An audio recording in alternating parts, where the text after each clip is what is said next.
Let's continue with the Finance Committee meeting. This session is about education. Here I welcome Secretary for Education, Dr. Choi Lin, and her team for coming here. I will ask the Secretary to speak first, and then I will allow members to put questions. Members who would like to put questions, please press the Request to Speak button. I will ask the Secretary to deliver opening remarks first. Secretary. Thank you, Chairman. Education is the key to nurturing talents. To proactively align with the National 55-year plan, the government strives to develop Hong Kong into an international hub for education and high-caliber talents, and promote the integrated development of education, technology, and talents, thereby contributing to the building of a leading country in education. In line with the national strategies of educational digitalization and integrating the country through science and education, we are also advancing digital education to cultivate a new generation of innovation and technology talents. The government expenditure on education is $112 billion in 2026-27, accounting for about 13.3% of the total government expenditure. It includes $102.3 billion of recurrent education expenditure, around 17.1% of the total recurrent government expenditure. In order to consolidate and develop the unique advantages of Hong Kong's highly internationalized and diversified education system under One Country, Two Systems, we will continue to implement new initiatives in 2026-27 to promote the development of a high-quality education system. For post-secondary education, we will make good use of the Task Force of Study in Hong Kong to promote Hong Kong's quality resources in academic studies, scientific research, and international cooperation. The University Grants Committee, UGC, has allocated $40 million in 2025-28 triennium to the 8 UGC-funded universities to promote the Study in Hong Kong brand, with a view to attracting top-notch talents globally.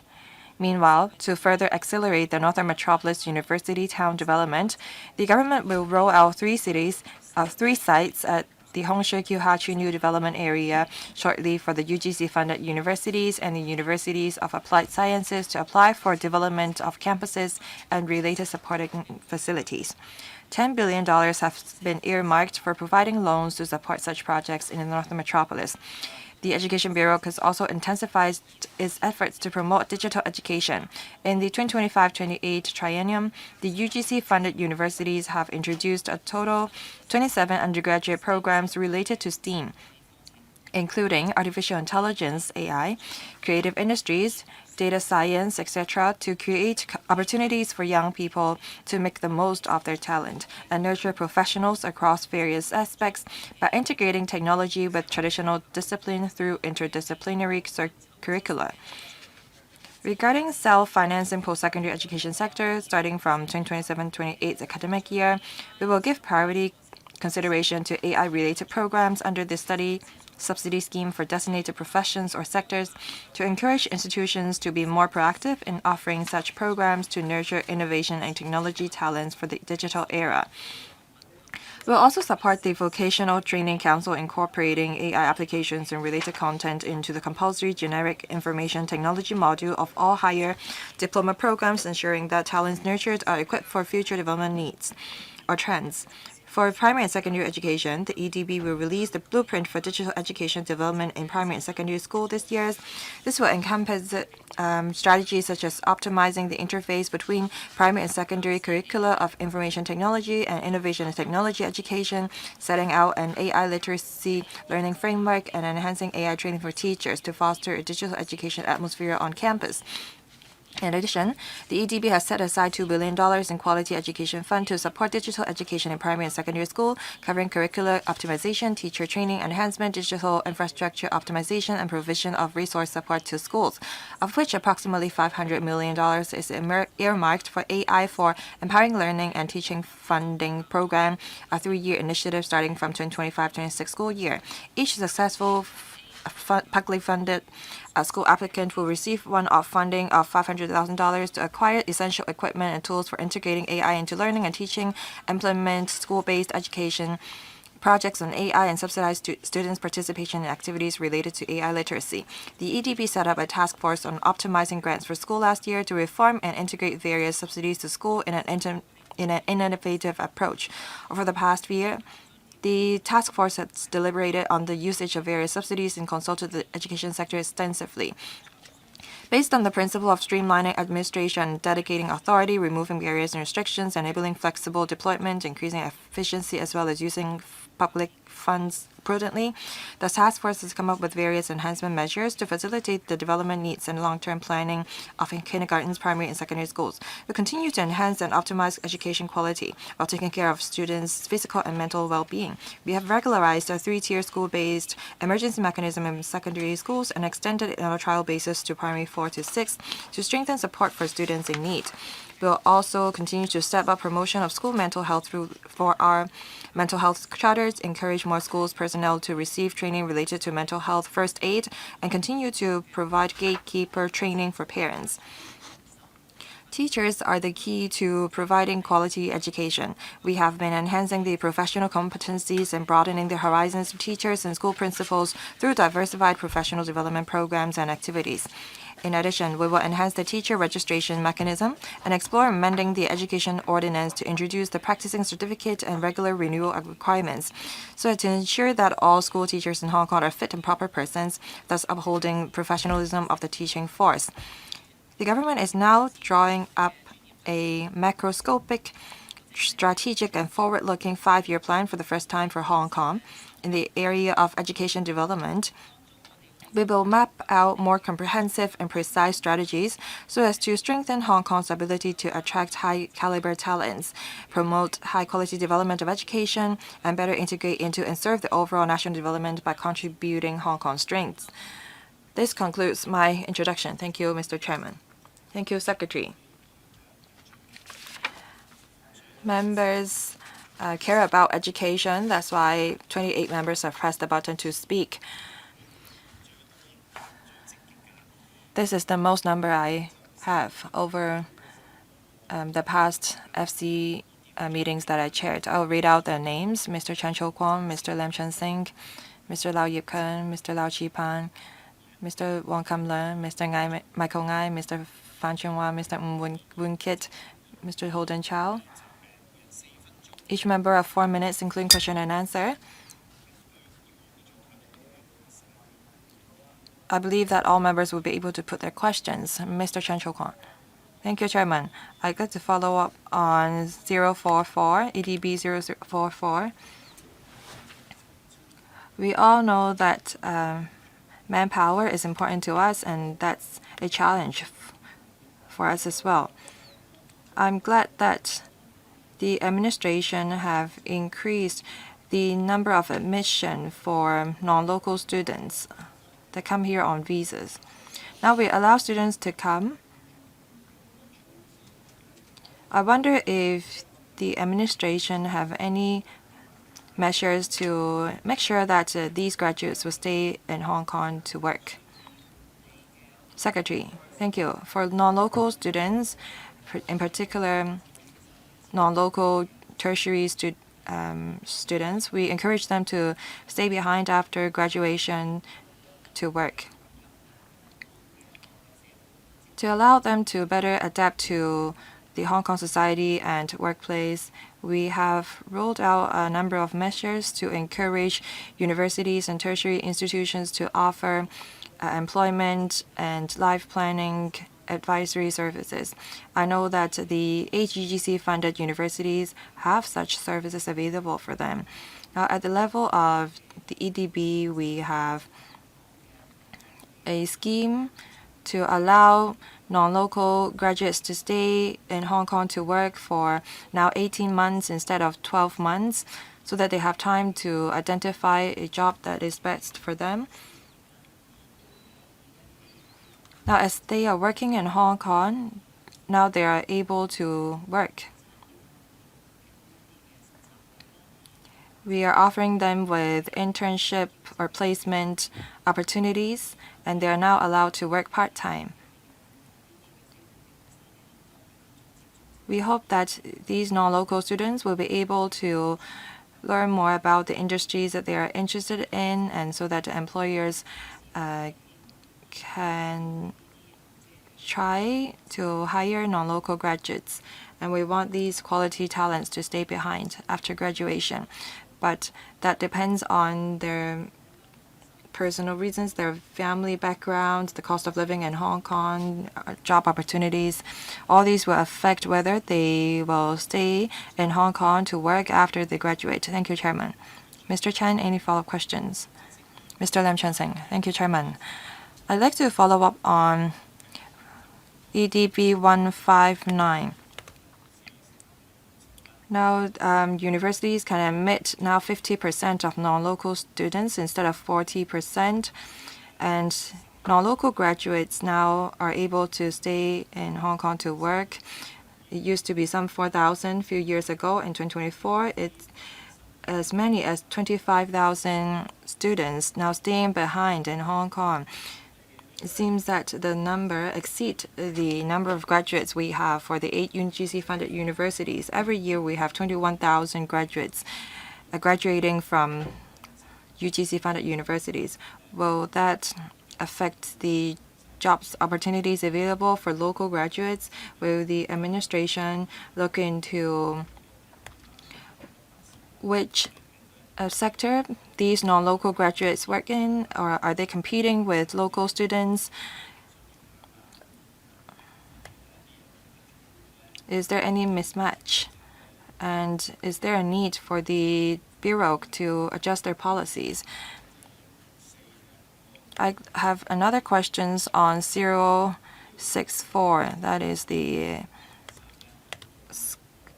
scholarship to help local students study in overseas universities. But it seems that the purpose of the scholarship has not been met. Only 8 students were qualified for the scholarship.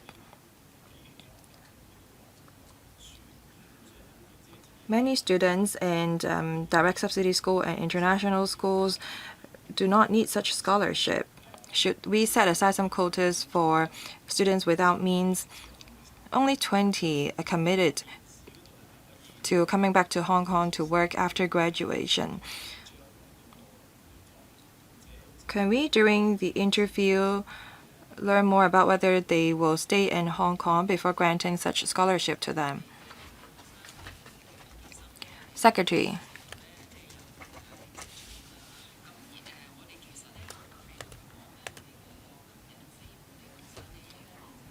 We now allow non-local graduates to stay behind to work. That's because we want to diversify and internationalize our higher education system, and we want young talents to contribute to our 8 centers positioning. The member asked how we can make sure that the talents we nurture will stay and work in Hong Kong. Top talent is the driving force for our economy.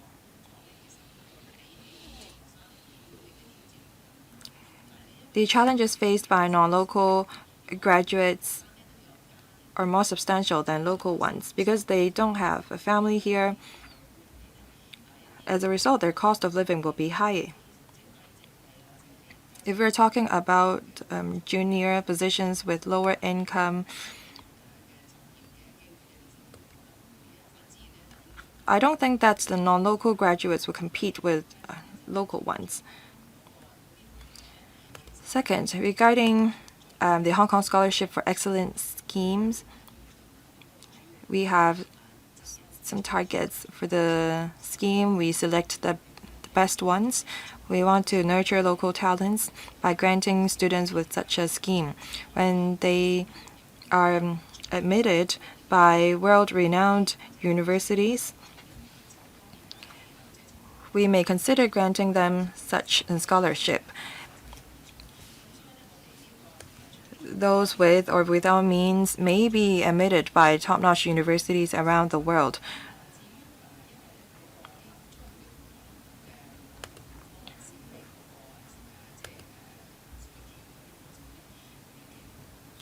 The year of studies of undergraduate or postgraduate programs vary.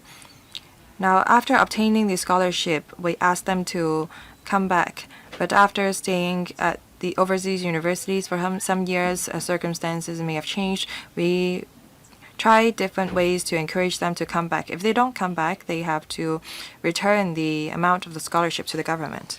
Yeah. Mr. Kenneth Lau, Chairman, EDB 076, a question that I put in. According to the administration's reply, in 2023-24 academic year, at least 50 schools will hold activities relating to national education and education about the Constitution and the basic law. More importantly, after the inspections, they will also share their experience to enhance the quality of national education. So my question is, apart from inspecting schools, will there be independent surveys and online assessment so as to fully assess the effectiveness of implementation of national education in schools? Secretary. Thank you, Chair. Engaging the effectiveness of NS or national education, there are different ways. And as mentioned, inspections of schools remain the most comprehensive way of assessing the result in schools. For teachers, students, and individual activities, we have questionnaire surveys, and on top of that, we also have regular visits to schools. And for major activities, including variety shows, performances, any sharing of learning outcomes, there are opportunities for us to assess how students learn. And we also have another questionnaire survey, which is a school-based exercise. It's conducted on a regular basis. This questionnaire survey focuses on the students' sense of belonging to the country, their sense of national identity, and knowledge of the country.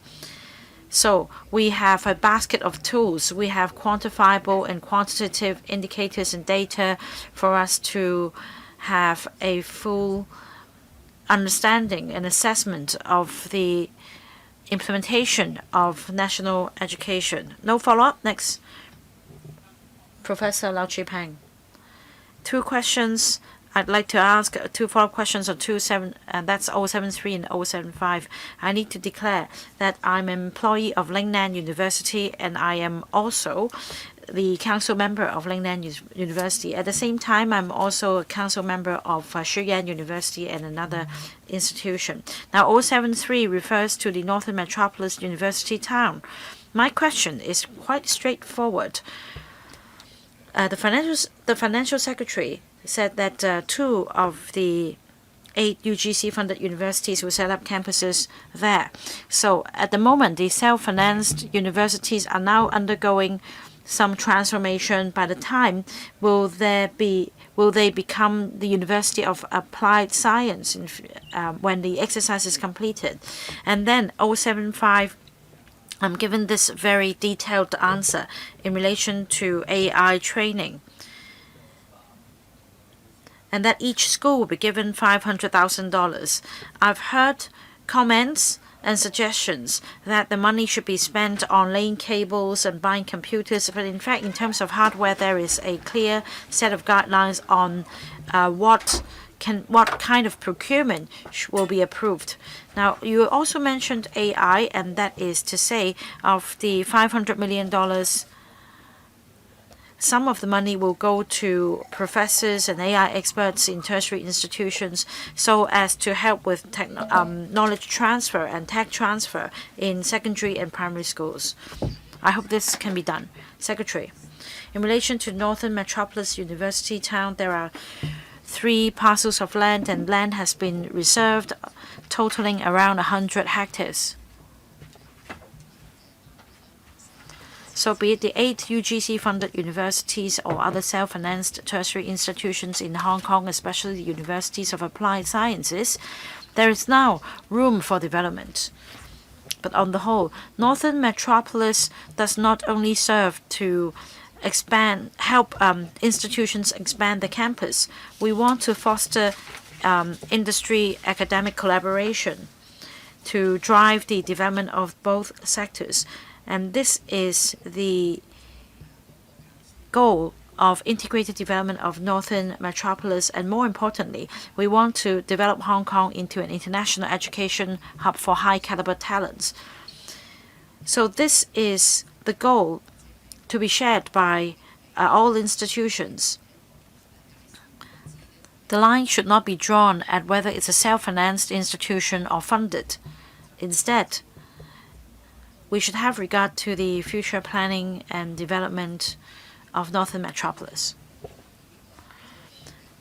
To take your second question about digital education, especially $500 million for the development of AI-empowered education.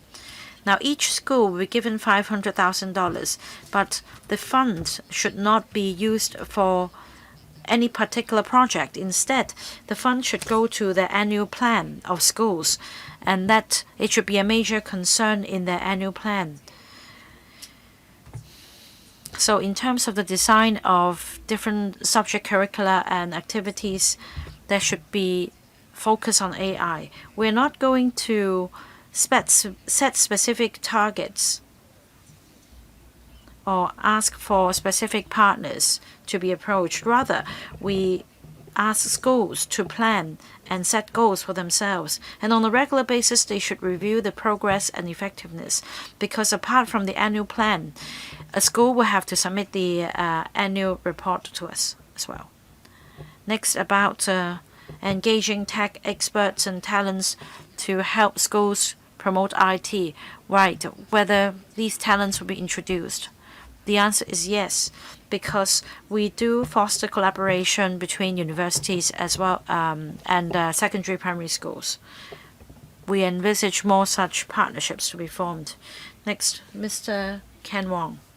I'd like to follow up on the question I put in, 185. Whilst the government is actively promoting digital economy, it is crucial that we groom the necessary talents. I appreciate the measures rolled out in this budget to expedite digital education in secondary and primary schools. At the tertiary level, there will also be enhanced training on AI. I have two questions. First, according to the reply, 55,000 places for AI training will be provided in 2026-27 school year. Now, how do you make sure that these training courses will actually have substance instead of adhering to formality? And how will the Bureau assess whether teachers will be able to apply what they've learned about AI after taking part in the training courses? The second question is this. It seems that teachers are given a lot of trainings on AI and digital education, but in Hong Kong, we don't have some standardized assessment on the digital literacy of teachers of the new era. In fact, the Ministry of Education a few years ago already promulgated the standards for teachers on digital literacy. There are also other requirements on cultivating, say, social responsibility and digital awareness among the students. Will something similar be rolled out in Hong Kong? Will it be incorporated in the blueprint for the development of digital education in secondary primary schools so as to enhance teaching capacity and include digital education and literacy as a core requirement of teachers? Secretary, thank you, Chair. The first thing is that we set a specific quota for training. That is, we want to make sure that sufficient training places are provided to teachers on AI and digital education. This is not an indicator. It's all about training for teachers. It's not formality. Now, Mr. Ken Wong also asked about applying what they've learned in their training courses, and this is crucial. Apart from the training courses mentioned, we also have other tools such as learning communities, class observations, visits, exchanges. We also have school-based support services. We have external audits or reviews through which we will promote the good practices and experience learned in the learning communities. The second point is about teachers' digital literacy and whether we will set a relevant standard or indicator as our country has done. Now, the member mentioned digital education awareness, its application, and social responsibility. These elements are included in the current training efforts. We have not set any independent indicators. Rather, we have a comprehensive set of guidelines promulgated by COTAB, and we will consolidate these requirements in the training for teachers. As to whether we will further consolidate these aspects to form a standard on digital literacy, we will bring this view back to the Steering Committee on the Promotion of Digital Education for further discussion. As for newly joined teachers, will it make it mandatory that they undergo training? In fact, we do go by this principle that they receive digital education training. So for newly joined teachers, this will be definitely the focus, and we will work with the training institutions, and we will make known to them our requirement. Professor Michael Ngai. My question is on 222 about the Hong Kong Future Talent Scholarship Scheme for Advanced Studies. According to the administration's reply, this the program list will be reviewed once a year, or will be reviewed on a regular basis. Does it mean once a year or once every 2 years? Can you tell us about the cycle so that students can plan their further studies as early as possible? Also, for awardees, they will be required to sign an undertaking that upon graduation, they will come back to Hong Kong or the Greater Bay Area to take up a job in the relevant industries or start a business in the relevant industry. So does it mean that the administration will proactively collect data from them? What is the follow-up mechanism? The next question is a follow-up on 135. That is about the Study in Hong Kong week. There will be activities including the APEC conference and exhibition. And according to the reply, for this activity in 2026, or the annual conference, over 3,500 participants took part in it. I'd like to know about the expenses involved and the relevant budget, and how does the administration gauge the cost effectiveness of the activity? Have you set up the relevant KPIs? And how will the review be conducted? The first question is on the Hong Kong Future Talents Scholarship Scheme for Advanced Studies. Now, once every 2 years, the UGC funded universities will provide the list of courses, and the list will actually the list is actually available on the UGC website. The next question is about the show and exhibition you mentioned.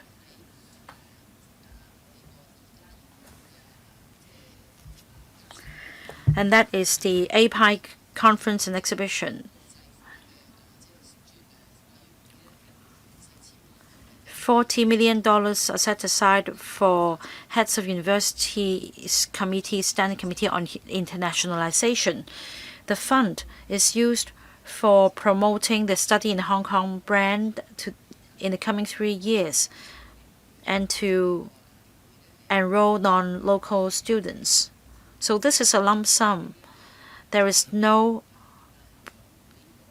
separate funding for this annual conference. The exact amount is to be decided by the committee I mentioned. In light of the scale of the event, financial support will have to be given, and it will be taken from the $40 million funding I mentioned. There is a need to pay for the expenses of certain participants. As for cost effectiveness, in fact, we started to take part in this conference 13 years ago. In terms of the number of countries and number of people participating in the event, we have achieved a record high. Over 20 countries participated in the event.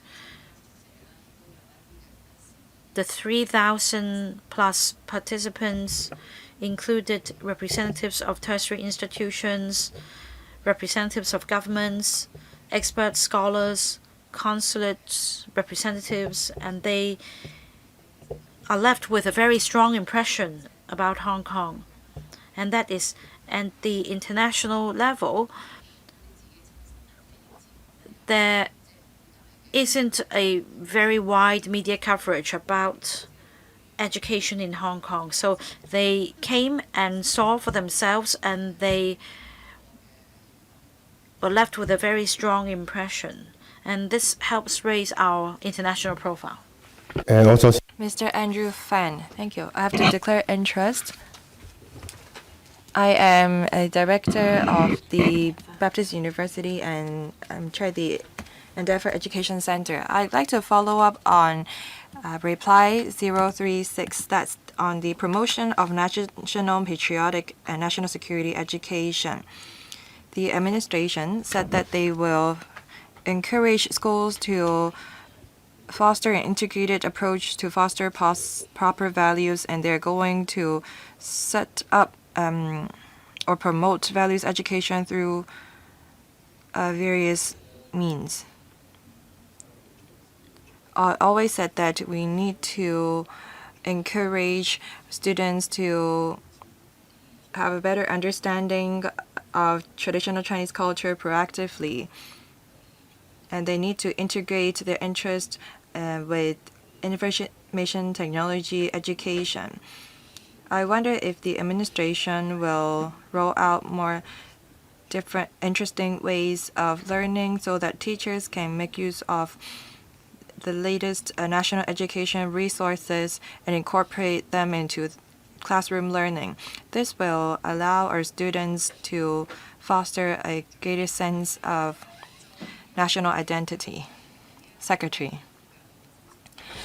Regarding our value education framework, we do have learning and teaching materials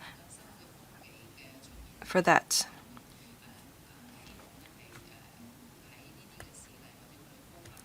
When we come across any news or updates, we will incorporate them into our new teaching and learning materials. The member asked that we need to enhance students' interest in the area and we need to make better use of information technology. That's what we're doing already, and we'll continue to work along this direction. On top of developing learning and teaching materials, we need to also make sure that the teachers know how to make use of them in classrooms, and they have to tailor that to students of different capabilities.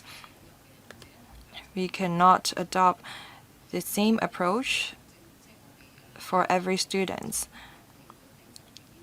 So at the systemic level, we're going to develop resources to support teachers, but the teachers also need to flexibly make use of these resources at the classrooms. So we do have schools-based support on top of developing resources, and from time to time we collect feedback from teachers so that we can share them with the sector to make our value education curriculum framework more interesting. Mr. Wu Wen-kit. Thank you. I'd like to follow up on reply 121 about the study in Hong Kong brand. How can we attract top-notch students to come to Hong Kong to study INT? The secretary said that the Hong Kong PhD fellowship scheme will help us achieve the goal. I'd like to ask about the effectiveness. The quota for the scheme have increased to 400 places per academic year.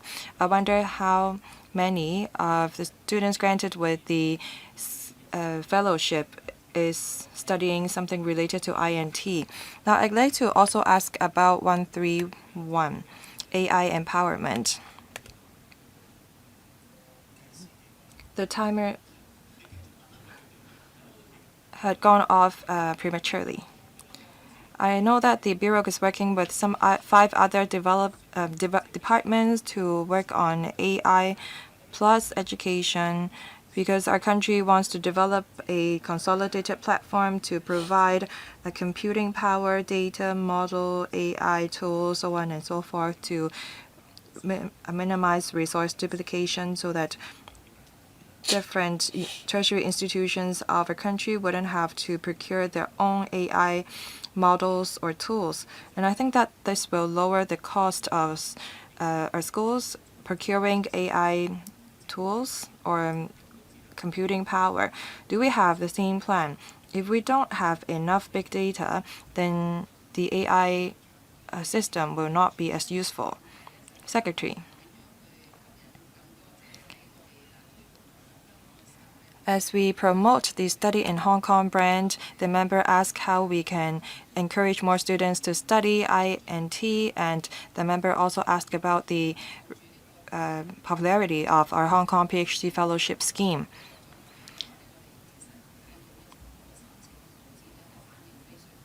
We have received a large number of applications for the PhD fellowship scheme. We received some 9,700 applications, given the only 400 places available for the scheme. So there's fierce competition for the scheme, and those who were rewarded with the fellowship was top-notch talents. 70%, that is approximately 274 students, were in bioscience, medicine, engineering, or natural science fields. So that is in line with the types of talent that we need. 2/3, that is approximately 64% of the awardees of the scheme stay in Hong Kong after graduation to work or become or start their own business. So we think that this investment is extremely worthwhile. We know that artificial intelligence is developing very rapidly. We, through the Education City, have developed some new e-market. We have now created some applications and programs. As for the large language model or AI platform that the member talked about, we now are making use of our existing resources to build an AI platform so that schools won't have to develop their own to lower the costs incurred.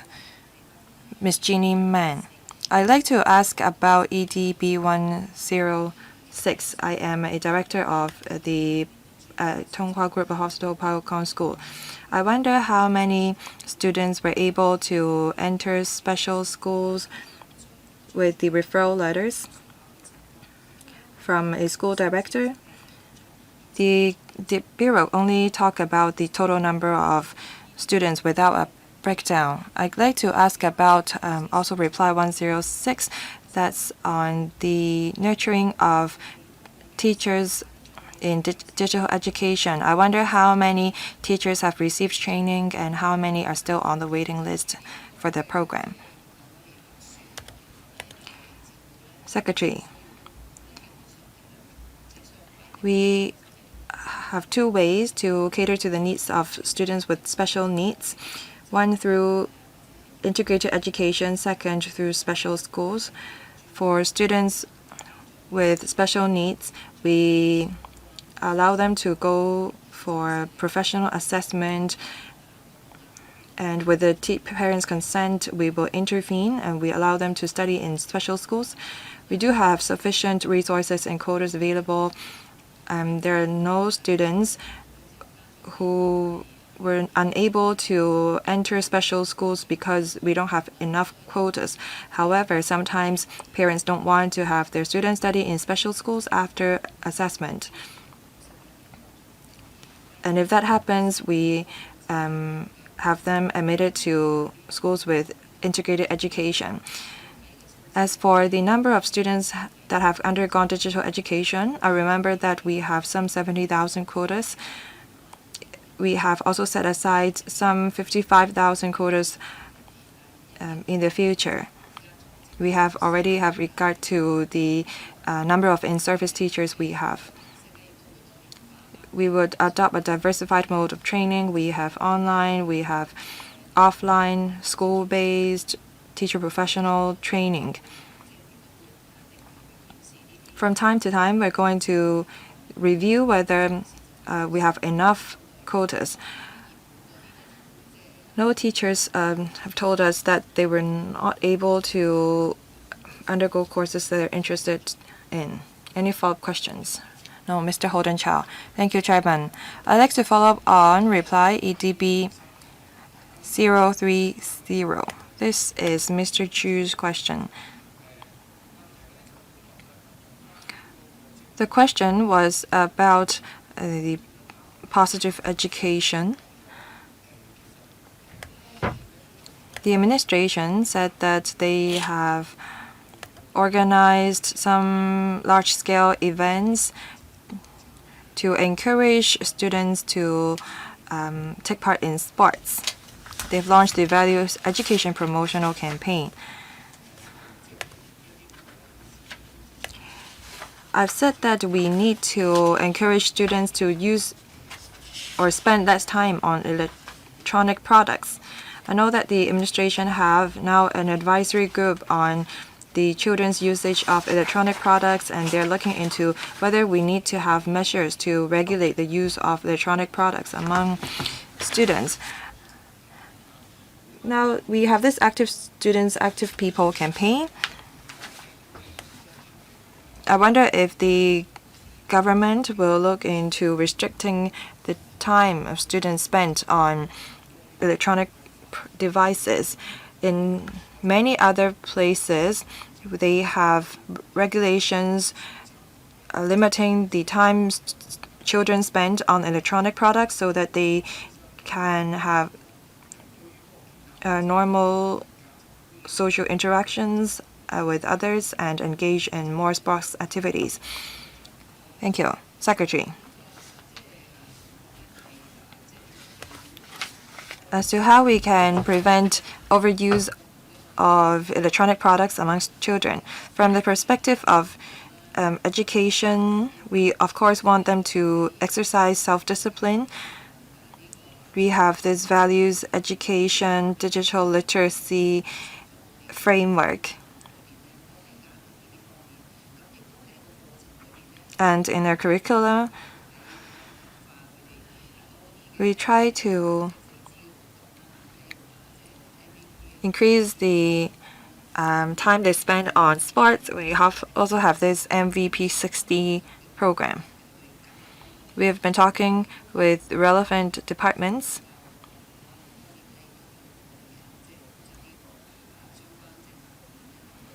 and respective policy bureaus, and we will relay the what's happening with the students to them. Mr. Andrew Yao, my question is on 195. I need to declare that I am a board member of Lingnan University.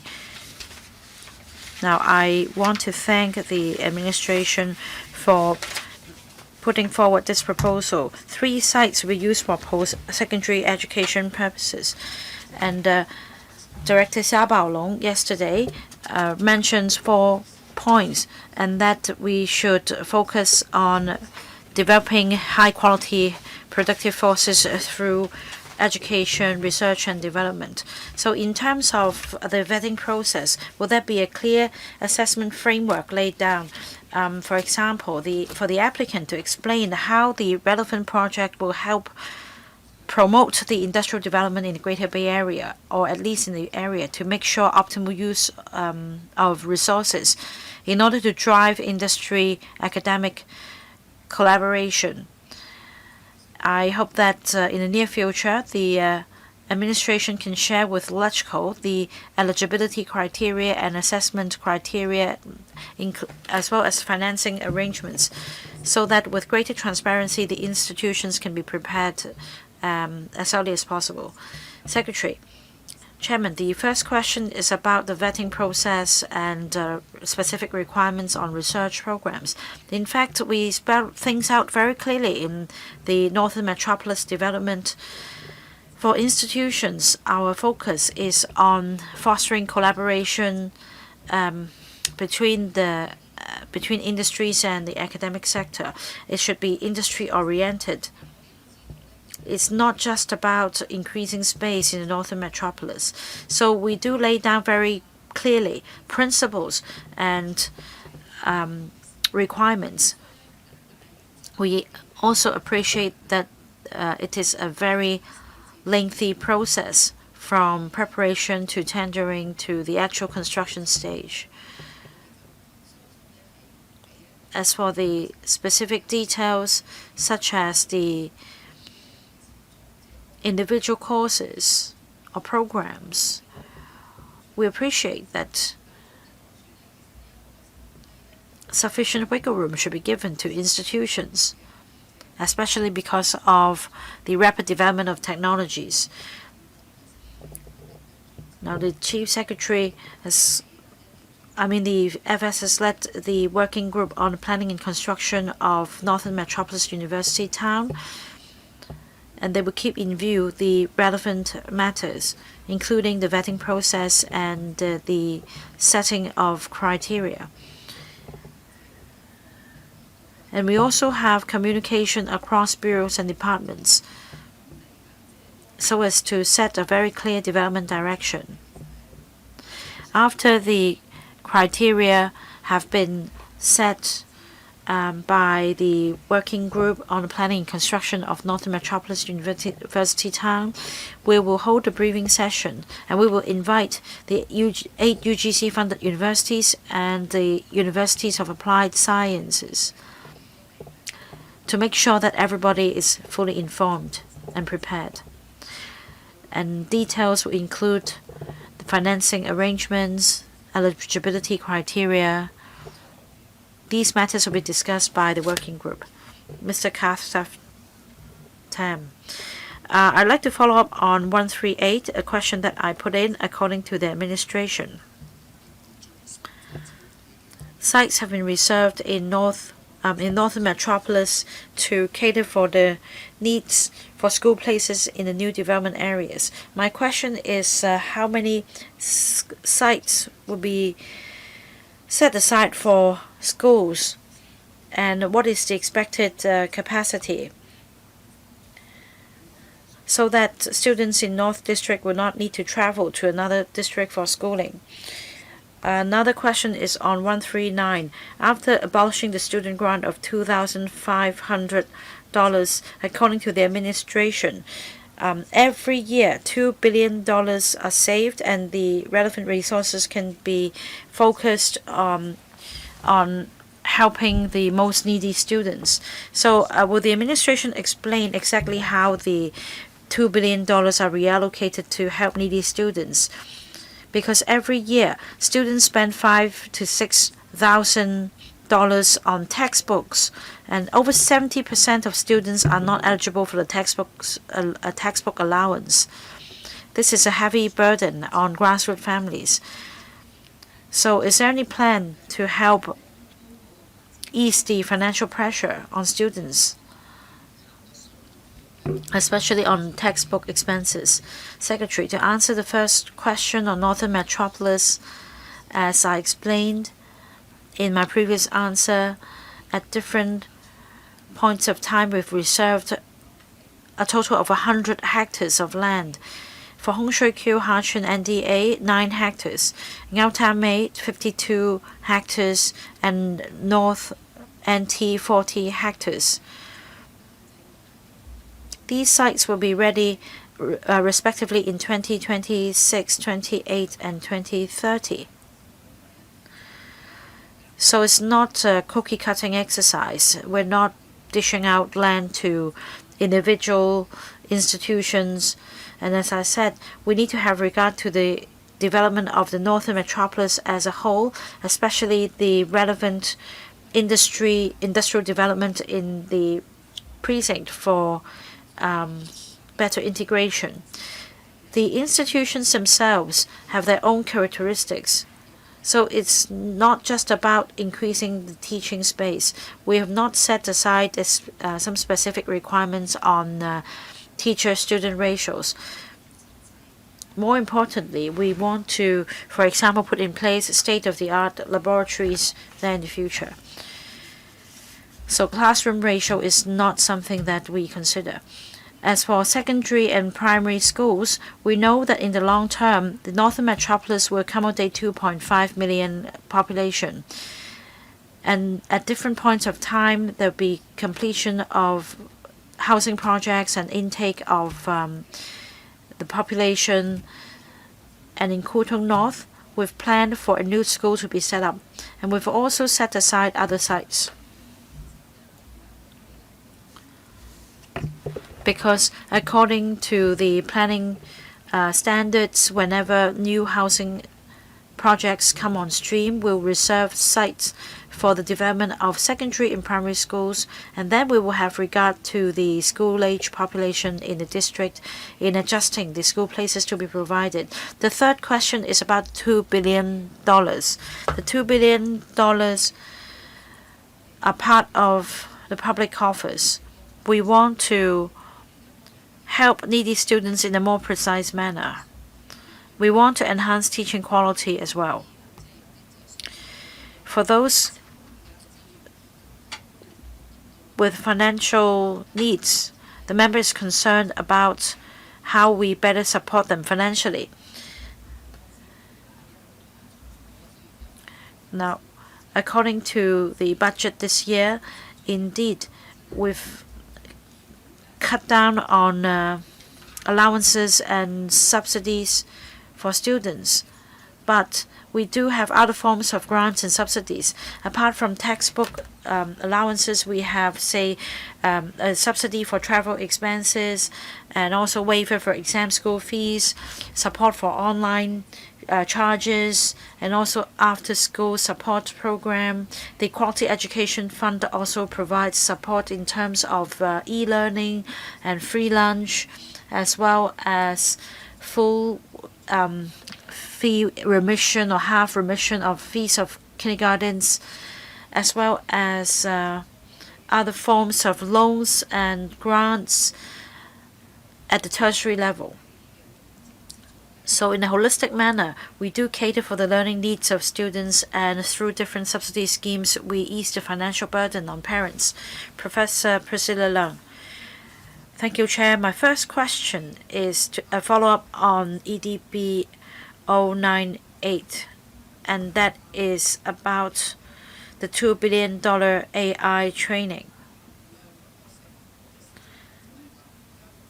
As to how we gauge the effectiveness, according to the reply, upon completion of the training courses, questionnaires will be dished out. The second way is to promote continuous school self-evaluation. I have reservations about both ways of assessment, because when it comes to digital education, I think we should go smart and go digital. We should look at the figures when we conduct assessment. We should not just ask schools to conduct their own reviews. We should not assess by dishing out questionnaires, because there is no guarantee that the questionnaires can be collected. So you should consolidate the figures because we need to assess digitally the outcome of digital education. The next question is about 097. I'm happy to see that the Education Bureau has set up the task force on study in Hong Kong and that the administration will promote under the theme of Hong Kong, your world-class campus. So I really need to praise the UGC and the Education Bureau for their efforts. They also support events in the community to promote Hong Kong as an international education hub. We need everyone to chip in. The first goal, of course, is to attract the top-notch talents. The second goal is to mobilize parents and teachers.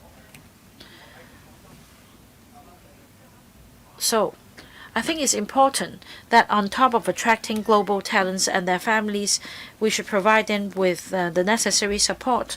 According to News Today, by 2035, the birth rate will have dropped by 40%. So that's a major challenge. So in attracting global talents and global students in particular, we need to work on the ecosystem for international schools. For example, in the UK, they have host families, and apart from promoting our universities to the international community, it's very important that we work on the secondary schools as well. 30 years ago, Singapore started to take in non-local students at the age of 15, and that's why they're able to have such strong R&D capability. So we need to work on elementary education and the ecosystem for international schools as well. Secretary, the first question is about digital education. The member mentioned self-evaluation and questionnaires. Of course, we do adopt quantifiable indicators. With this day and age and the technological advancements, it's not something difficult. When it comes to, for example, training places, infrastructure, number of hours of work of teachers, these are quantifiable indicators. But as mentioned by another member, if we only look at these figures, we will only be adhering to formality. More importantly, we want to drive a change in the classroom to foster integration. And that is why we welcome self-evaluation, and that is after procuring the relevant tools, the schools will also conduct reflection and learn from the experience so as to make improvement. And this is how we go deeper in terms of digital education instead of just meeting standards. We want them to go the extra mile. The second question is about the task force on study in Hong Kong. The heads of UGC-funded universities on the development of internationalization hosts activities and exhibitions. But on top of that, we need to engage the community to tell good stories of Hong Kong when it comes to education. In fact, as mentioned by other members, starting from this year, the direct subsidy schools in the secondary and primary level have begun to join our efforts in attracting students from ASEAN countries. So, under the Study in Hong Kong brand, we work on improving the support and facilities for university, secondary, and primary schools. It is equally important that we improve the ecosystem, like the member said, and we have actually taken a step to attract non-local students at the secondary primary level. Other other forms of support, such as hostels, host families, as mentioned by the member. We will consider these suggestions in light of the circumstances. Mr. Webster, I'd like to ask about reply 118. It is said that the number of social workers and supplement teachers amount to some 684 and 44 secondary school, 912 social workers.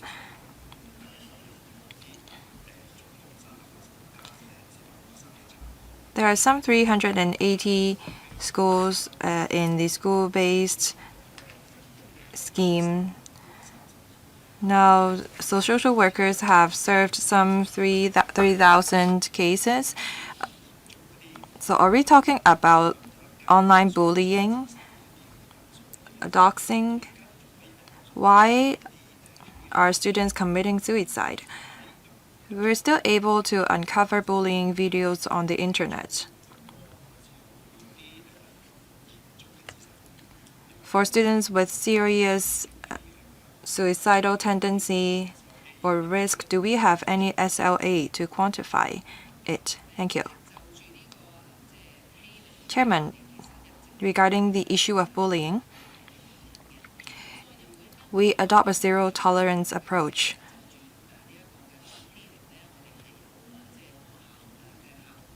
We have a school-based policy on anti-bullying.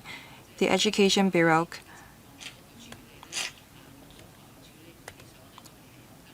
will follow up on the schools if they are not able to handle the case, and we do have support for them.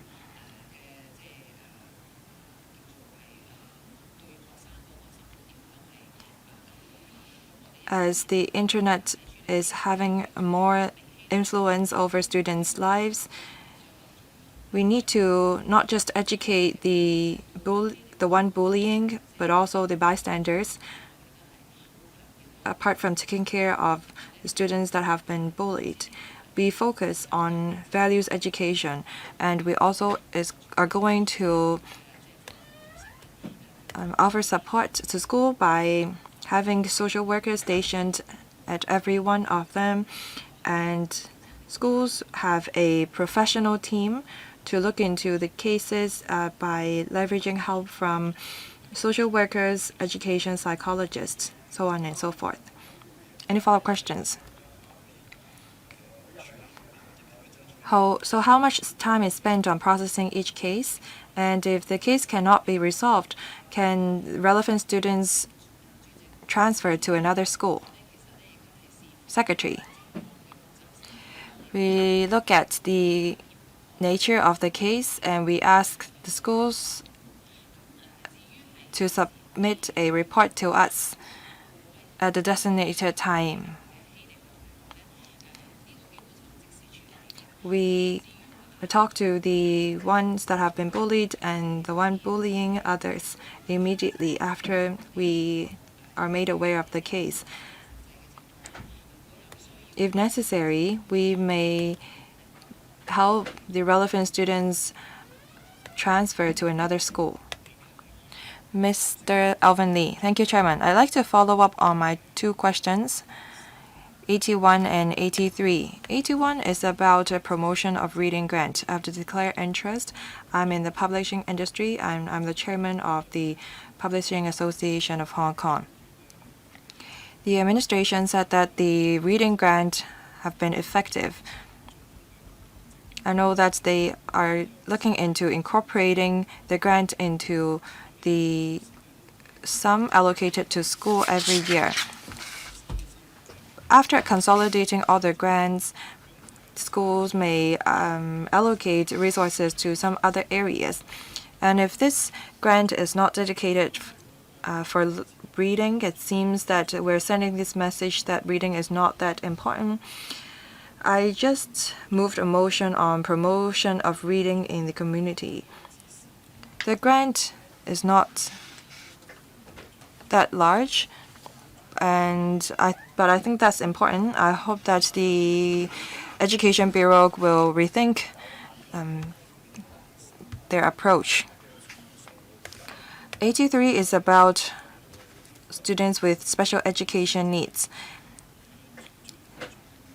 For autism spectrum disorder, speech impairment,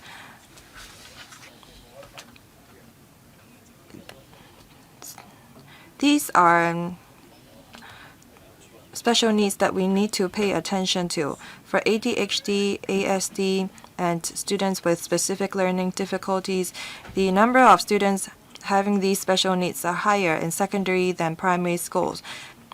Is it because we were not able to identify students with such special needs when they were in primary school? That's why the number is lower. Or is it because we were not able to arrange for these students with special needs to study in mainstream primary schools? Do we have enough resources to tackle these problems? The first question is about the promotion of reading grant.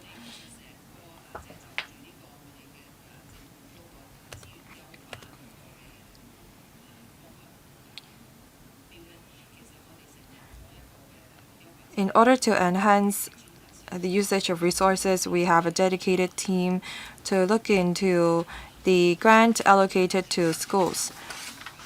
That, of course, includes this grant to promote reading. We try to relax barriers. Hopefully, schools can enhance their efficiency in making use of resources. So is it more effective for us to incorporate this reading grant into the annual grant given to school? That's a question. We're still looking into it.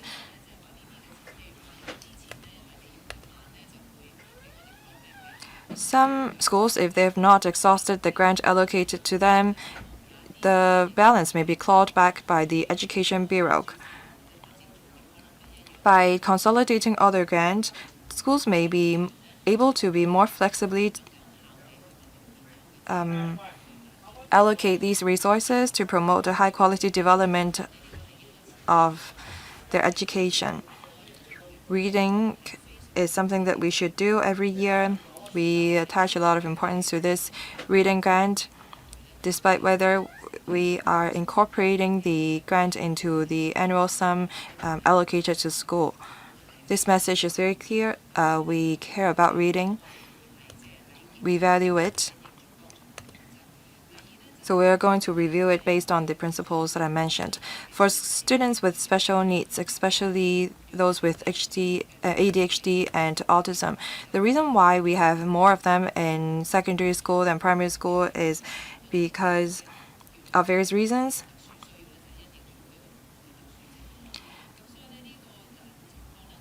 Different SEN students have different needs.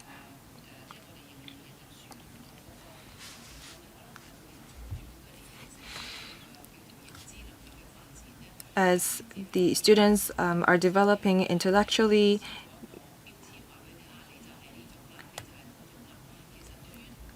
as they grow, and it may not be therefore appropriate for us to attach a label to them prematurely.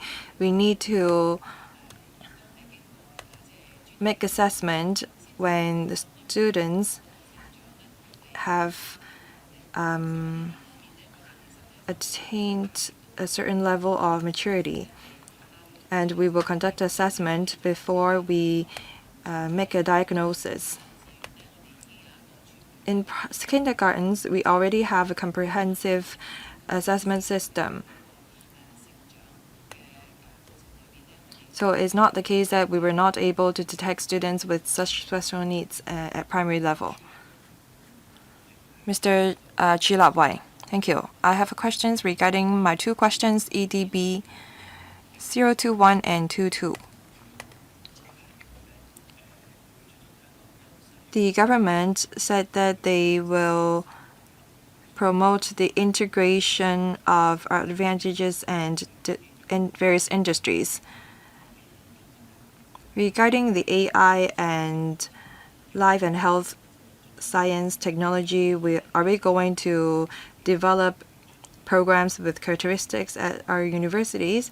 The government said that they will encourage leading universities or R&D centers to establish presence in the northern metropolis.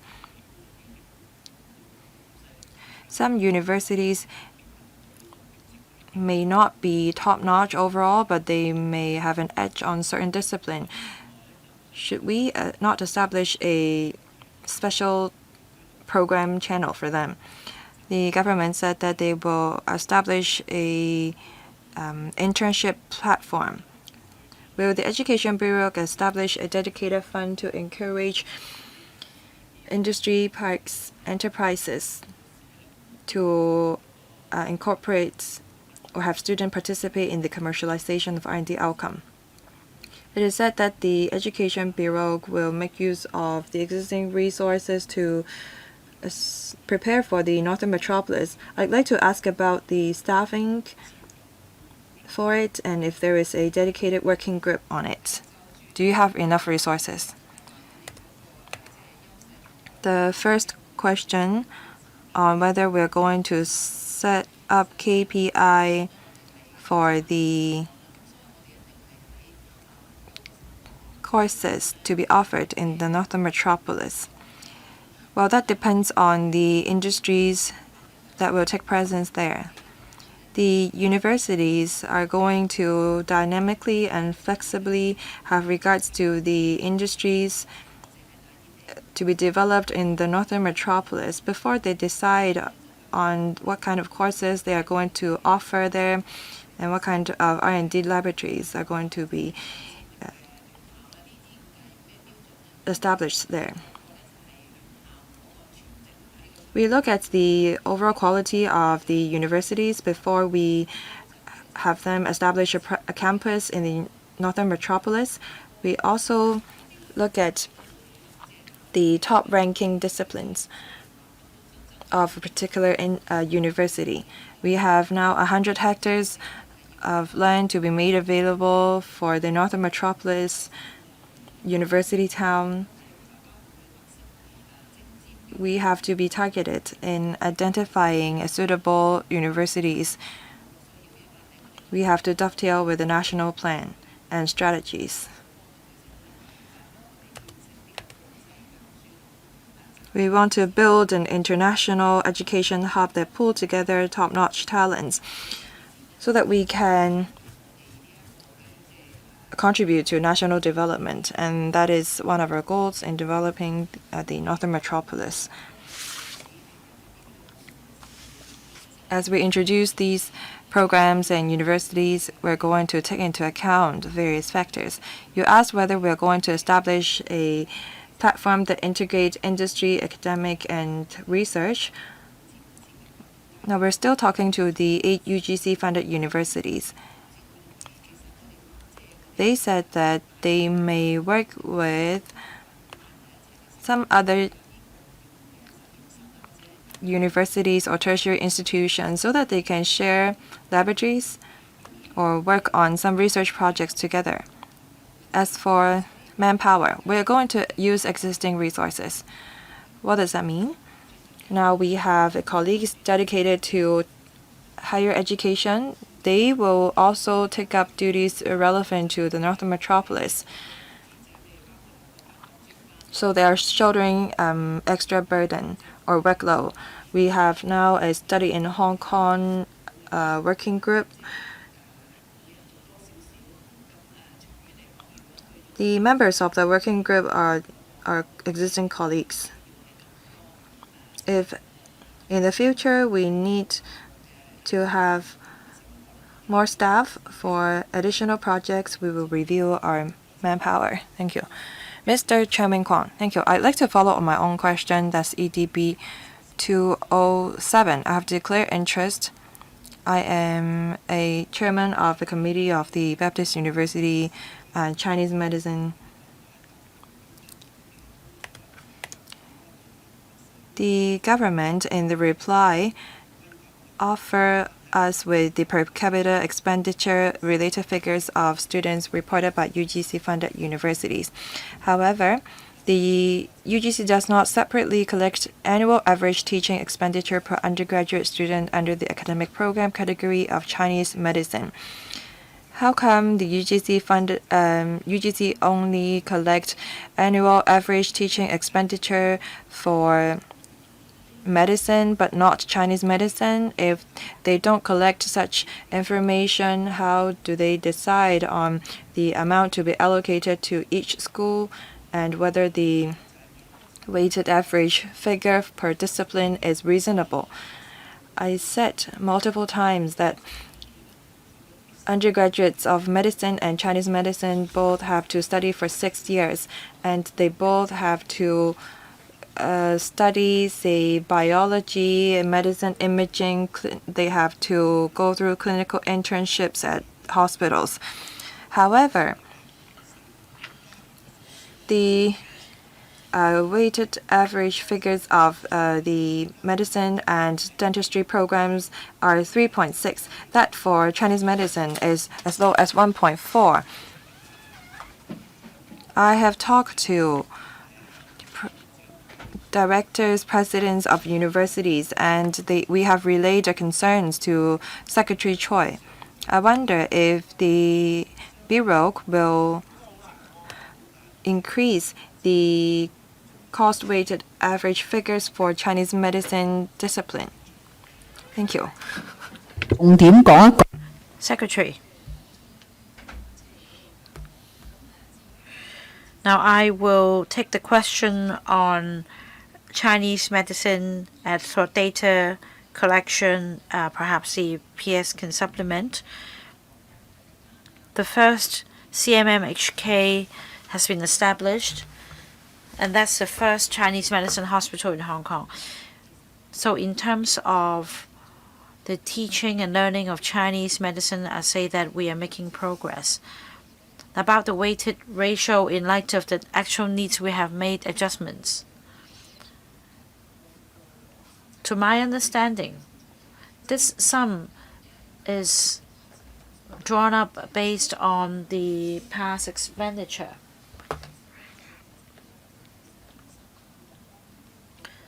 So in terms of the teaching model, the course curriculum, and the laboratories concerned and clinical requirements, Chinese medicine is different from Western medicine. So that is why the UGC adopts the established formula in calculating the actual the sum based on actual expenditure.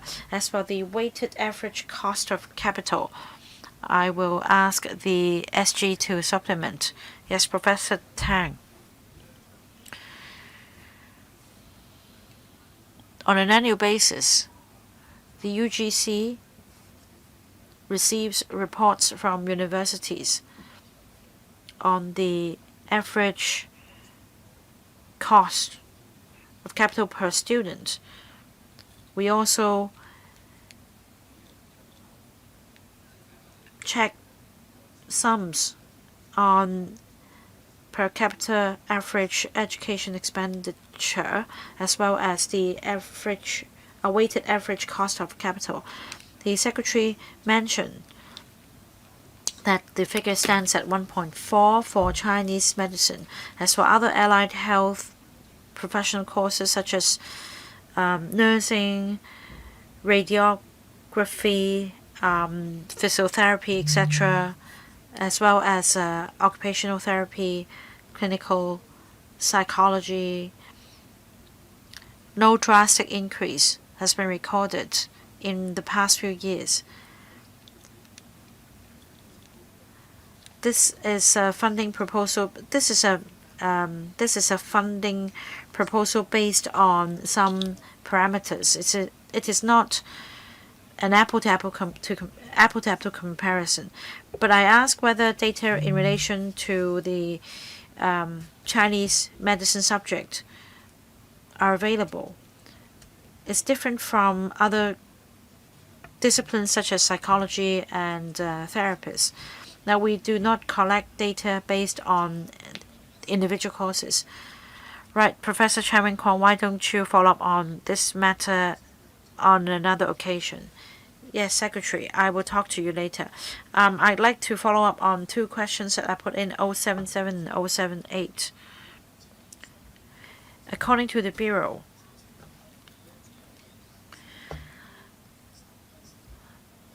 a clear pathway will be explored to deeply integrate industry development with academic sectors. Now, specifically, can you tell us the vetting criteria and whether the industry development will be a crucial criterion? And according to O7,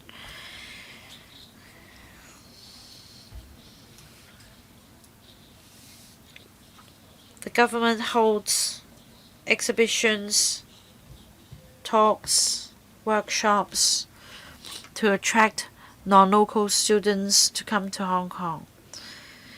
In order to attract more mainland overseas students, especially those from the Belt and Road countries or other regions to further their studies in Hong Kong, will the administration consider setting up recruitment advisory centers in other places or set up scholarship mechanisms for these designated countries and regions? Secretary, Chairman. Now, regarding the Northern Metropolis University town and the vetting process, we need to consider the proposals, of course. The FS is the chair of the Working Group on Planning and Construction of the Northern Metropolis University town. The proposals or expressions of interest submitted by universities will be considered under the vetting principles I mentioned. Each university is unique, and they have different areas of expertise and different collaborating partners. So the vetting committee or the vetting panel will consider these matters. Now, on attracting non-local students, the question was on whether recruitment centers will be set up in designated places. In fact, the government has set up the task force on studying in Hong Kong. The task force comprises colleagues from, say, Talent Engage, the Belt and Road Office, and other government departments.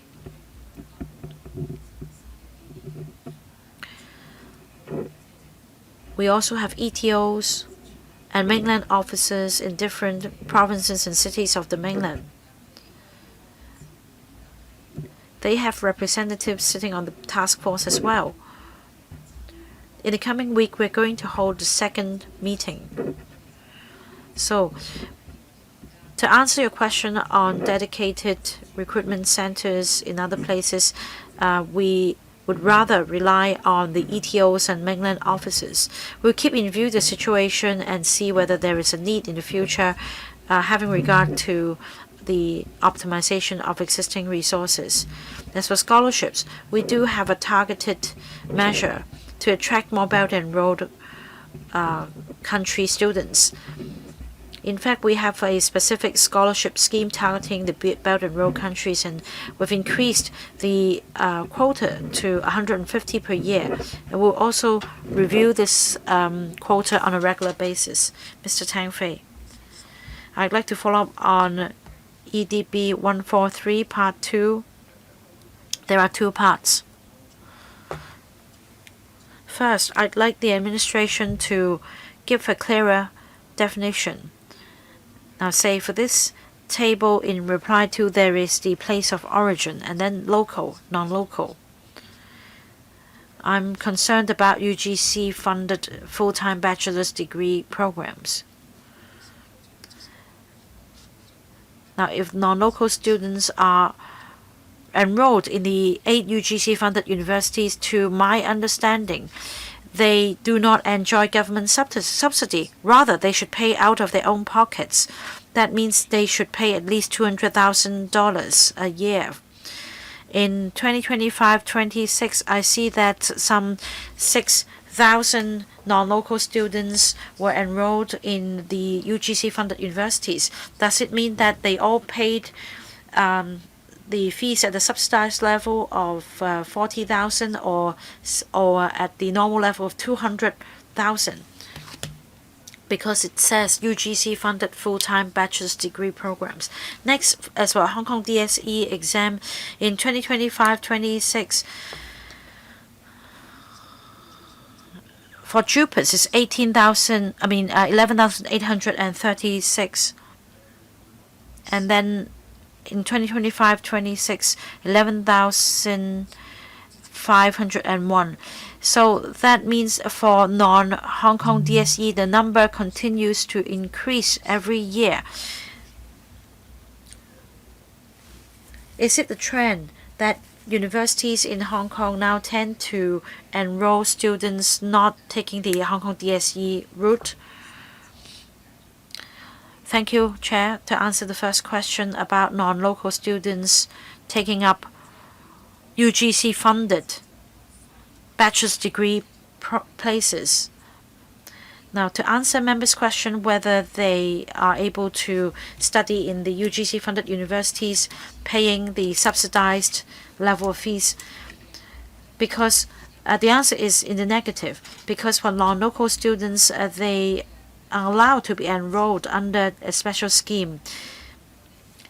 So they study, they take up places in the UGC-funded bachelor's degree program. That's the name of the program, but it doesn't mean that the non-local students pay only the subsidized level of fees.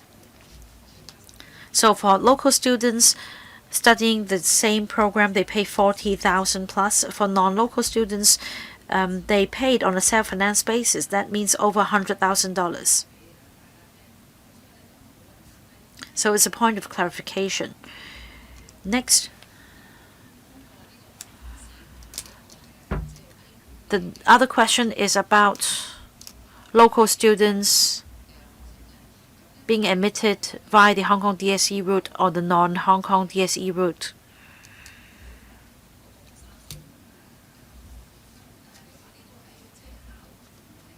And you also ask about the differences in the number of students per cohort. Now, that doesn't mean the exact number of students taking the HKDSE. In fact, it's a half-half situation. For universities, here we go by meritocracy. Universities do not have regard to a specific type of examination.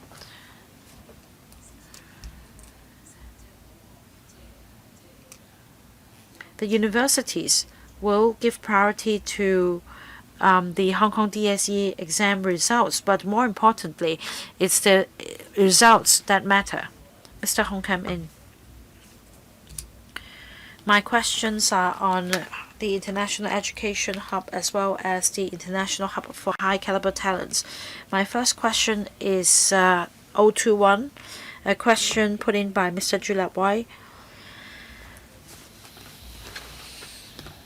I understand that many tertiary institutions would like to set up campuses in Hong Kong. They'd also like to get a share in the Northern Metropolis University town. But these institutions are not sure about our eligibility criteria. So the Education Bureau should step up liaison with the mainland institutions. The next question, again put in by Mr. Julap Wai, is 023. Student facilities are important in the Northern Metropolis University town. I don't know if the administration has talked to the Shenzhen counterpart. When I talk to government officials across the border, they have expressed interest in working with Hong Kong in developing the campuses. The next question is about EDB 114. The Secretary on a number of occasions mentioned the task force on study in Hong Kong. Now, will the administration consider making use of the network of clansmen's associations? Because we have a good network and we also have premises that can be used for the promotion. The fourth question is a follow-up on 093, a question asked by Mr. Jonathan Leung. That is collaboration and joint programs run by Hong Kong universities and overseas institutions. For example, in Indonesia, we can recruit students and that these students can study in Indonesia for 2 years before moving on to Hong Kong or one of the universities in Hong Kong for the third year. And that can be followed by another year of study in the mainland. That way, this student will be able to join networks in the three places. Upon graduation, the student will become a true super connector and true super value adder. So I hope stronger ties can be forged among these institutions. Secretary, first,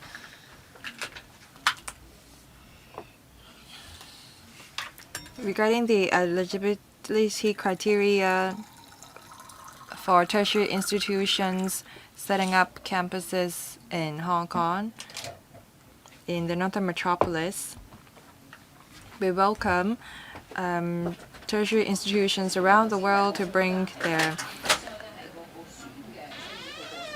disciplines or programs with characteristics here.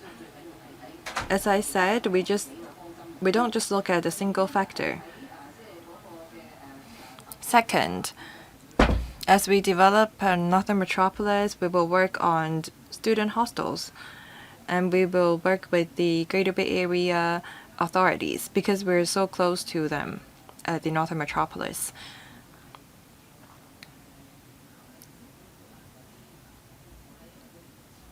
We have tertiary institutions in the Northern Metropolis.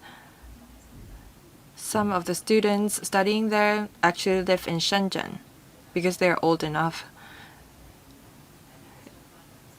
We have set aside land for student hostels in the Northern Metropolis because we want them to stay after they graduate. Third, I agree with what the member said. We need to leverage on our people network and the resources. Say, for example, the Klansmen Association, the trade unions, trade associations, chambers of commerce. Fourth, on cross-territorial institutional collaboration on various programs. You talked about having students study in a foreign country, in the mainland, in Hong Kong, for 1 year to obtain a single degree. That's already available. Ms. Chen Huayan. Thank you. I'd like to ask about my own questions at DB 004 and 5. That's about support for students with SCN.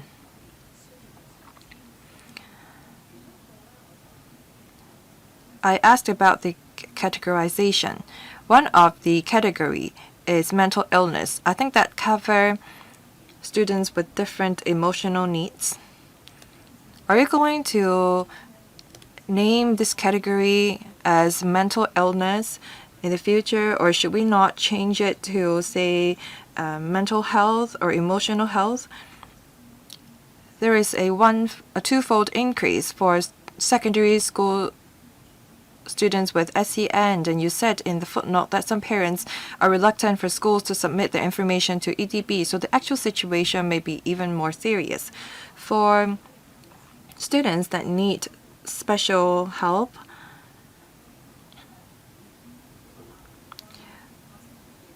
is the reason for why there is such an increase because of school pressure or family support or the lack thereof?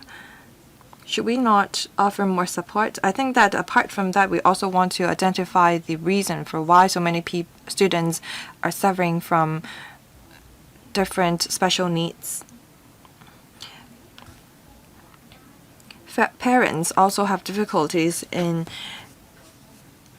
disciplining their children, and so how can schools support them in this area? Secretary, thank you. One of the categories of special needs is mental illness. That's because we want to include that in our framework. As for the name of the category, we may rethink it, but that has to correspond with other categories Why is the term mental illness a problem? We need to specify the reason why students need special attention. Say, for example, ADHD. We cannot rename it to, say, attention health. We will look into the name of the category, but more importantly, we want to give special attention to this group of students. And when schools have students with special needs, we may allocate extra resources to them. As I said, some parents don't want to recognize the fact that their children have special needs. Despite that, we see an increasing number of students with SEN. That may be because more parents are open-minded. It may not be because we are suddenly having more secondary school students with SEN. It could be because of our work being effective and more parents are more open-minded to receiving support. You asked about the cause of mental illness. There are various reasons to why some students may have special needs. It could be because of some personal reasons, family reasons, school pressure, social factors, or biological or chemical in the brain.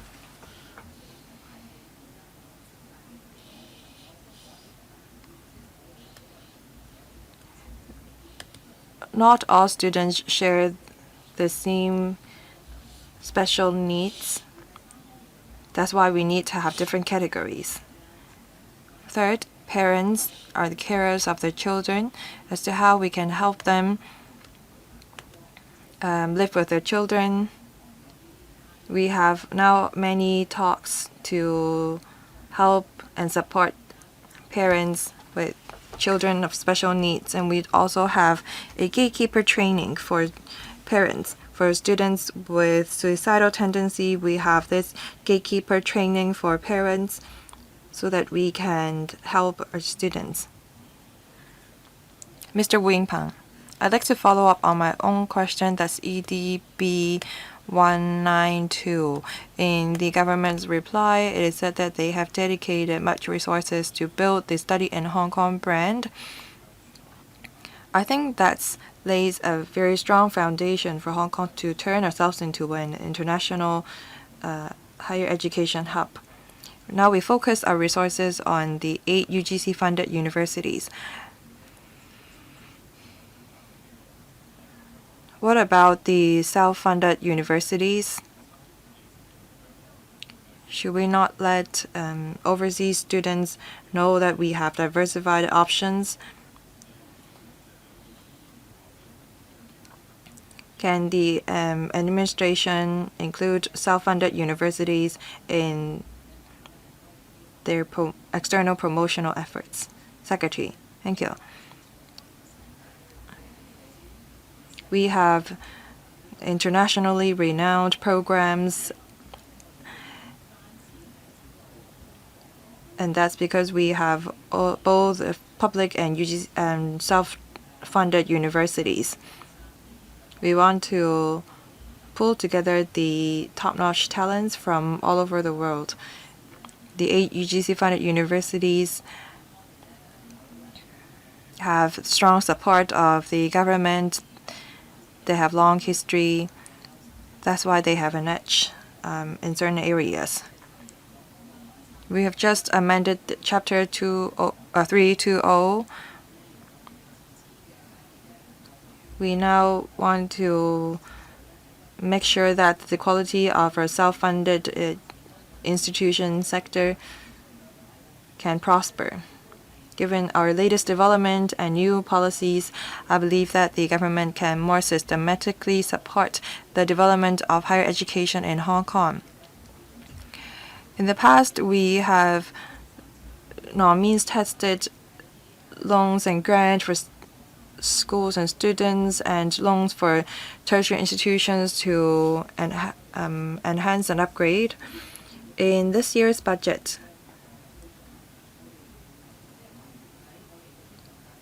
after amending the Chapter 320, we have increased estimates for education. That's because we want to help self-funded tertiary institution sector enhance their quality.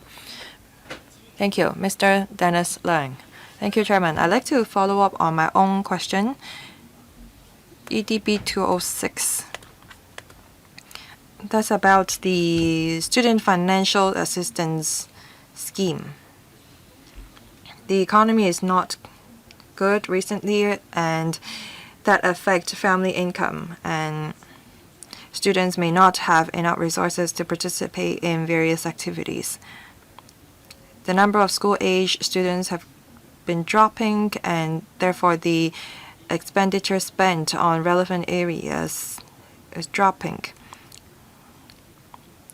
So the assistance is provided on a two-tier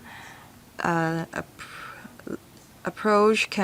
So as either student get full grant or 50% of the grant, can we introduce a four-tiered system so that some students may receive, say, 1/4 of the subsidy, so that the quality of education will not be undermined just because some students don't have means? Secretary. Thank you.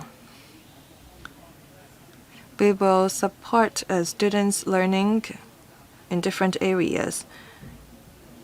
In kindergartens, we provide quality and affordable kindergarten education. Over 90% of the kindergartens that participate in the KES offer free tuition, and for others kindergartens, they offer students education with a tuition as low as $1,000.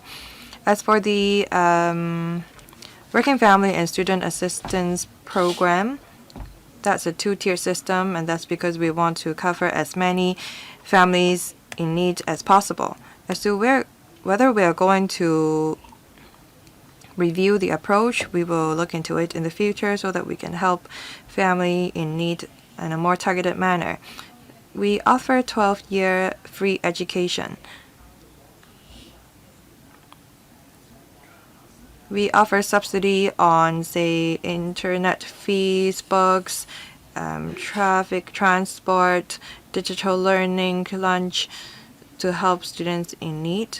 For tertiary institutions,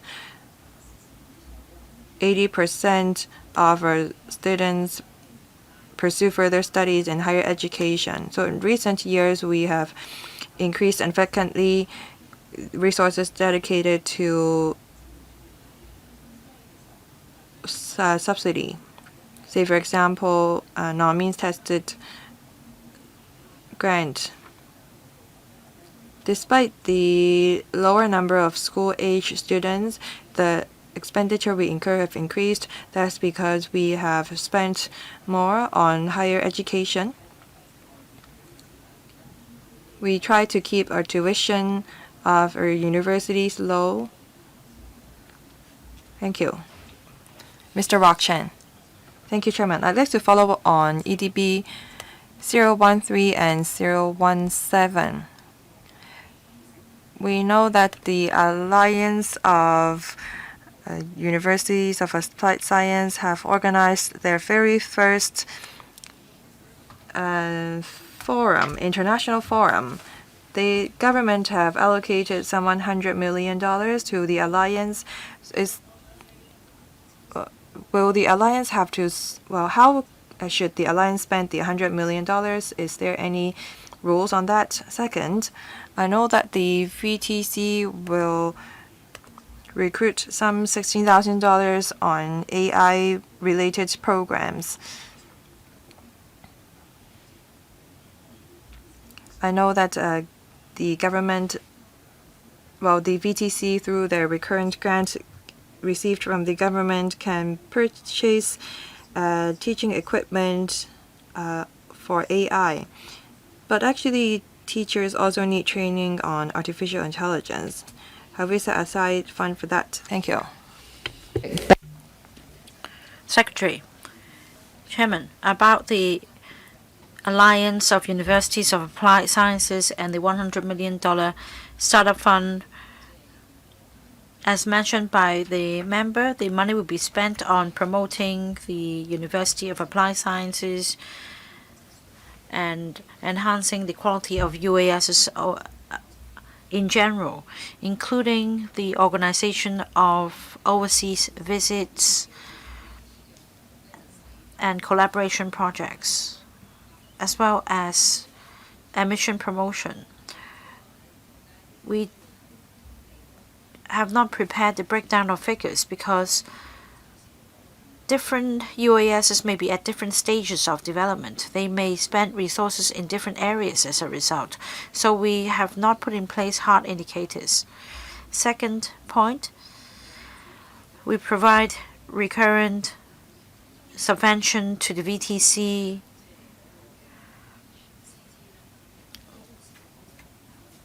and as for teacher qualifications of VTC, these are not secondary or primary school teachers. So we'll have to have regard to the actual circumstances in deciding whether to impose requirements on teacher qualifications. Perhaps Mr. Tong can further supplement. I believe that when it comes to recruiting teachers, the VTC will need to have regard to the recent developments. So the whole requirement will be different, especially for practicing certificate, registration, etc. Mr. Tong. Chairman, we have a teaching center. We collaborate with the IT subject teachers and we provide training to all teaching staff as well as administrative and supporting staff. And I'm happy to report that internal resources are deployed for this purpose. There is no need to ask for additional resources. In light of AI development, we need to adjust the curriculum to meet the needs of sectors. Things are developing very rapidly, so we may need to procure equipment to enhance teacher training, and if need be, we will apply with the government for resources. Ms. Jovi Chen, I'd like to follow up on 012. That's a question that I put in. It's a question for the Secretary. Now about study in Hong Kong. This is a this is a key policy. The number of hostel places increased from 18,000 in 2023-24 to 23,944 in 2025-26. I understand the target figure is 50,000. How many years will it take to reach this target? For example, next year, how many more will be added? The second point is about hostel places for local students.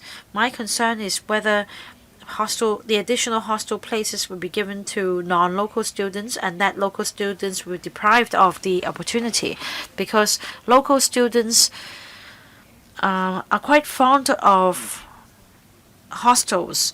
They may not have imminent housing needs, but they may enjoy life in universities better if they're given hostel places. The third question is about overseas recruitment exercises with the participation of DSS secondary schools. Now, the Secretary supports their efforts as well. Will there be additional resources for the schools? Secretary. Thank you, Chair. The first question is that for non-local students studying in the 8 UGC-funded universities, we introduce a cap, and that by way of over-admission, so to speak, up to 50% of places can be set for non-local students. Now, this is not an indicator. We have a very good university education in Hong Kong. The admission process is stringent. Universities have regard to their space and the facilities, and they implement the scheme in a progressive manner. So that means 50,000 places according to the 50% cap. That means 4 cohorts. And the universities will have regard to the actual circumstances in taking it forward. About hostel places, I understand that with the Hostel Development Fund and the resources of the 8 UGC-funded universities, altogether 50,000 student hostel places can be provided. Now, as we understand, the mix of local and non-local students is 50-50. That's about 49% of locals and 51% of non-local students. Each institution formulates its own hostel policies based on the actual circumstances. Some allow students to spend 1 year in hostels over their 4 years in universities. Some allow 2 years of staying in hostels. Now, the utilization rate on average is 90%. That means a 70% success rate for students to apply for hostel places. With the increase in non-local students intake, basically the universities will have their own consideration. We have, for example, hostels in the city scheme and other efforts in procuring extra space. I see that we have expedited the progress. As for overseas recruitment by DSS secondary schools, now this is just the first year that they have done so. Is on a relatively smaller scale, and we will keep it in view to consider the next step to see whether resources will be consolidated or provided. I have 4 questions. I'd like to follow up on 4 questions: 046, 4849, and 52, all relating to life planning education. I thank the administration for the information provided. Life planning education was introduced in 2014 and 2015. We started with the provision of subsidy in public sector schools and DSS schools. And starting from 2022-23, now it's been regularized. And that is why you do not have a breakdown figure for life planning education. The funding comes from the block grant.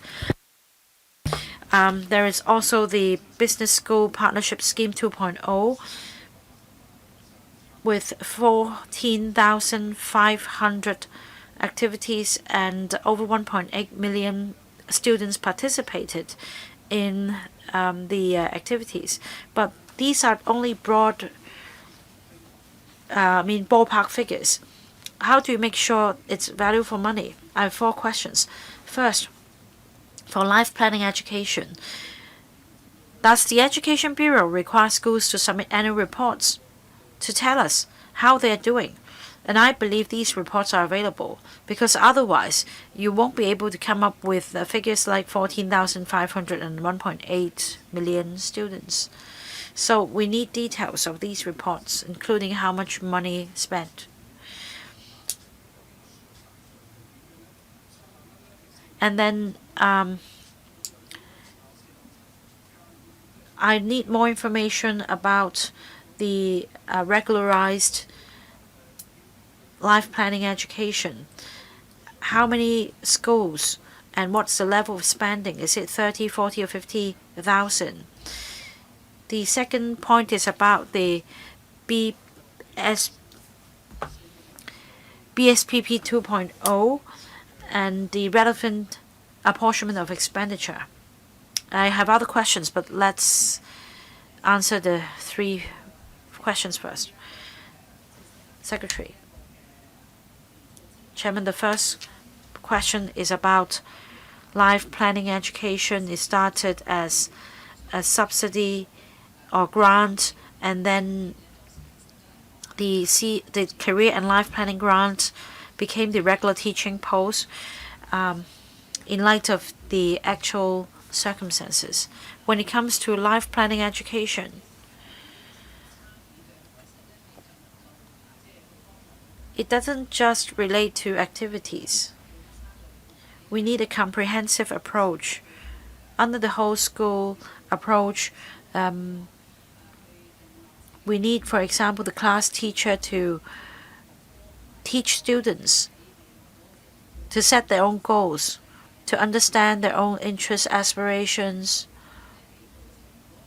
and to help students know more about different occupations and the world.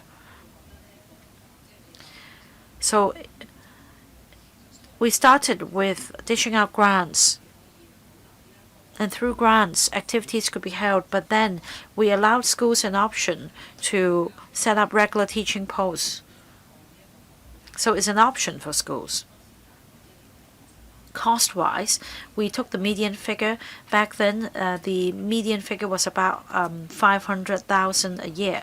So to answer the question on expenditure, I'd say that the sum is calculated on the basis of the median figure of school master posts. About the submission of annual reports by schools, yes, we do ask for school reports on career and life planning education. As for the BSPP 2.0, it's actually a platform for consolidating activities. It's organized by the Education Bureau. The schools don't need to chip in. Mr. Jonathan Leung. I have 4 questions on 093 and 094. Various talent admission schemes have been introduced by our government, such as the Top Talent Pass scheme, etc., and the dependence of these talents require school places in Hong Kong as well. According to statistics, as in February 2025, over 200,000 top talents have brought along their underage children to come to Hong Kong, and there are 13 of them. There is a keen demand for international school places. 2 vacant school premises have been allocated through the school allocation exercise. It is envisaged that 1,000 international school places can be provided in the short term. May I know more about land planning for international schools in the longer run? The other point is about promoting Hong Kong as an international post-education hub. It is expected that more students will come from the mainland, Southeast Asia, Belt and Road countries to further their studies, and there is a greater demand for student hostel places. Now, the government announced in July 2025 the Hostels in the City scheme. In just a few months, received 27 applications involving 6,000 hostel places.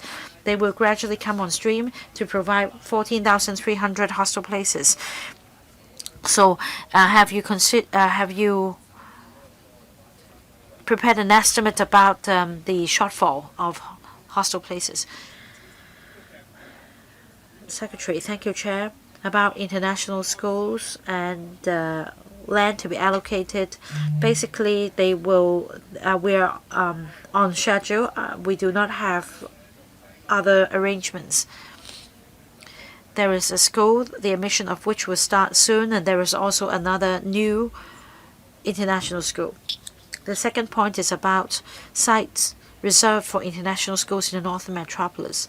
We need to have regard to the population in NM by then. For international schools, we do not include them in the respective school nets. So we'll have regard to the overall situation in Hong Kong, the countries of origin, the different courses, and the non-local families in Hong Kong and their demand.